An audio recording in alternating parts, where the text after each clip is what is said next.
ಪುತ್ತೂರಿನಲ್ಲಿ ಹಿಂದೂ ಯುವಕರಿಗೆ ಆಗಿರತಕ್ಕಂಥ ಪೊಲೀಸ್ ದೌರ್ಜನ್ಯವನ್ನು ನಾನು ಖಂಡಿಸ್ತೇನೆ. ಯುವಕರು ಯಾವುದೋ ಒಂದು ಮಾಡಿರ್ತಕ್ಕಂಥ ವ್ಯವಸ್ಥೆಗೆ ಈ ರೀತಿಯಾಗಿರ್ತಕ್ಕಂಥ ದೌರ್ಜನ್ಯವನ್ನು ಪೊಲೀಸ್ ಇಲಾಖೆ ಮಾಡತಕ್ಕಂಥದ್ದು ನಿಜವಾಗ್ಲೂ ಅಕ್ಷಮ್ಯವಾಗಿರ್ತಕ್ಕಂಥ ಅಪರಾಧ. ಕಾಂಗ್ರೆಸ್ ಸರ್ಕಾರ ಬಂದಂಥ ಸಂದರ್ಭದಲ್ಲಿ ಪೊಲೀಸ್ ಇಲಾಖೆಯ ಮಾನಸಿಕತೆ ಏನು ಹೇಗಿರ್ತದೆ ಎನ್ನುವಂಥದ್ದನ್ನು ಇವತ್ತು ಸ್ಯಾಂಪಲ್ ರೀತಿಯಲ್ಲಿ ತೋರಿಸಿದ್ದಾರೆ. ಇದು ನಿಜವಾಗ್ಲೂ ಇದನ್ನು ಖಂಡಿತವಾಗಿ ಇದನ್ನು ಖಂಡಿಸ್ತೇವೆ.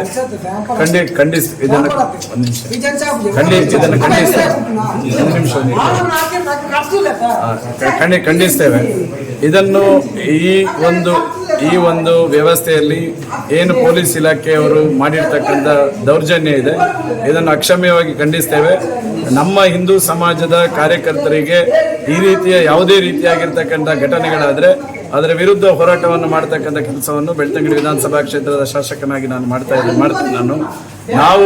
ನಾವೇನು ಪೊಲೀಸ್ ಇಲಾಖೆಯ ಈ ದೌರ್ಜನ್ಯ ನೀತಿ ಏನಿದೆ, ಈ ದೌರ್ಜನ್ಯ ನೀತಿಯ ವಿರುದ್ಧ ಖಂಡಿತವಾಗಿಯೂ ಇದು ಹಿಂದೂ ಸಮಾಜ ಹೋರಾಟವನ್ನು ಮಾಡ್ತದೆ.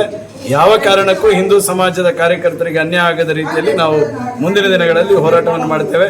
ಈ ಸಂದರ್ಭದಲ್ಲಿ ನಾನು ಪೊಲೀಸ್ ಇಲಾಖೆಯ ವರಿಷ್ಠ ಅಧಿಕಾರಿಗಳಿಗೆ ನಾನು ಈಗಾಗಲೇ ದೂರವಾಣಿ ಕರೆಯ ಮೂಲಕ ನಾನು ತಿಳಿಸಿದ್ದೇನೆ. ಯಾರೆಲ್ಲೂ ಈ ಕೆಲಸವನ್ನು ಮಾಡಿದಾರ ಅವರನ್ನು ತಕ್ಷಣಕ್ಕೆ ಬರುವ ರೀತಿಯಲ್ಲಿ ಅವರ ವಿರುದ್ಧ ಶಿಸ್ತು ಕ್ರಮವನ್ನು ಕೈಗೊಳ್ಳಬೇಕೆನ್ನುವಂಥದ್ದನ್ನು ಈಗಾಗಲೇ ಪೊಲೀಸ್ ವರಿಷ್ಠ ಅಧಿಕಾರಿಗಳಿಗೆ ತಿಳಿಸ್ತಕ್ಕಂಥ ಕೆಲಸ ಕಾರ್ಯಗಳನ್ನು ಮಾಡಿದ್ದೇನೆ. ಖಂಡಿತ ನನಗೆ ವಿಶ್ವಾಸ ಇದೆ, ಆದಷ್ಟು ಬೇಗ ಇದನ್ನು ಪೊಲೀಸ್ ಇಲಾಖೆ ಉನ್ನತ ಮಟ್ಟದ ಅಧಿಕಾರಿಗಳು ತನಿಖೆಯನ್ನು ಮಾಡಿ ನಾಳೆ ಸಂಜೆ ಒಳಗಡೆ ಇದಕ್ಕೆ ಒಂದು ಅಂತಿಮ ರೂಪವನ್ನು ಅವರು ಕೊಡ್ತಾರೆ ಅನ್ನುವಂಥ ವಿಶ್ವಾಸ ಇದೆ. ಇಲ್ಲದಿದ್ದರೆ ಖಂಡಿತ ಎಲ್ಲ ಹಿಂದೂ ಸಮಾಜ ಮತ್ತು ಭಾರತೀಯ ಜನತಾ ಪಾರ್ಟಿ ಒಟ್ಟಾಗಿ ಮತ್ತು ಪರಿವಾರ ಸಂಘಟನೆ ಎಲ್ಲ ಒಟ್ಟಾಗಿ ಇದರ ವಿರುದ್ಧ ಹೋರಾಟವನ್ನು ಮಾಡ್ತಾರೆ. ಸರ್, ಡಿಎಸ್ಪಿ ಅವರಿಗೆ ಇದು ವಿಷಯವೇ ಗೊತ್ತಿಲ್ಲ ಅಂತ ಹೇಳ್ತಾ ಇದ್ದಾರೆ. ಇಲ್ಲ, ಖಂಡಿತವಾಗಿ ಇವತ್ತು ಯಾರು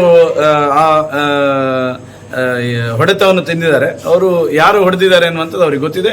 ಇವತ್ತು ಅವರು ಅಡ್ಮಿಟ್ ಆಗಿದ್ದಾರೆ. ಅವರು ಪೊಲೀಸ್ಗೆ ಕೊಡುವ ವರದಿಯಲ್ಲಿ ಯಾರು ಅವರಿಗೆ ಹೊಡೆದಿದ್ದಾರೆ ಅವರ ಹೆಸರನ್ನು ಅವರು ಉಲ್ಲೇಖ ಮಾಡ್ತಾರೆ. ಅದರಲ್ಲಿ ಯಾರು ನಿಜವಾಗ್ಲೂ ಹೊಡೆದಿದ್ದಾರೆ ಅನ್ನುವಂಥ ಸತ್ಯಾಸತ್ಯತೆಯನ್ನು ಒಬ್ಬ ಯಾರು ನಿರಪರಾಧಿ ಇದ್ದಾರೆ, ಯಾರು ಈ ಕೃತ್ಯಕ್ಕೆ ಪೊಲೀಸ್ನವರ ದೌರ್ಜನ್ಯಕ್ಕೆ ಒಳಪಟ್ಟಿದ್ದಾರೆ, ಅವರ ಮಾತುಗಳ ಮೂಲಕನೇ, ಅವರ ಹೇಳಿಕೆಯ ಮೂಲಕನೇ ಇದರಲ್ಲಿ ನಿಜವಾಗ್ಲೂ ಯಾರು ಇನ್ವಾಲ್ವ್ ಆಗಿದ್ದಾರೆ ಅನ್ನುವಂಥ ಸತ್ಯಾಸತ್ಯತೆ ಹೊರಗೆ ಬರ್ತದೆ.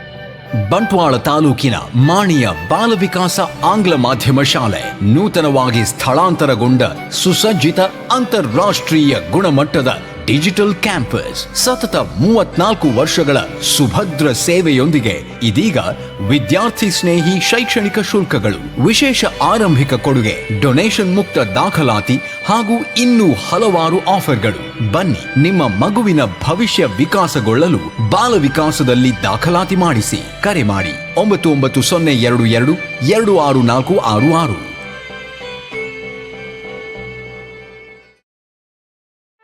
ಸುದ್ದಿ ಚಾನಲ್, ಕ್ಷಣ ಕ್ಷಣದ ಸುದ್ದಿಗಾಗಿ.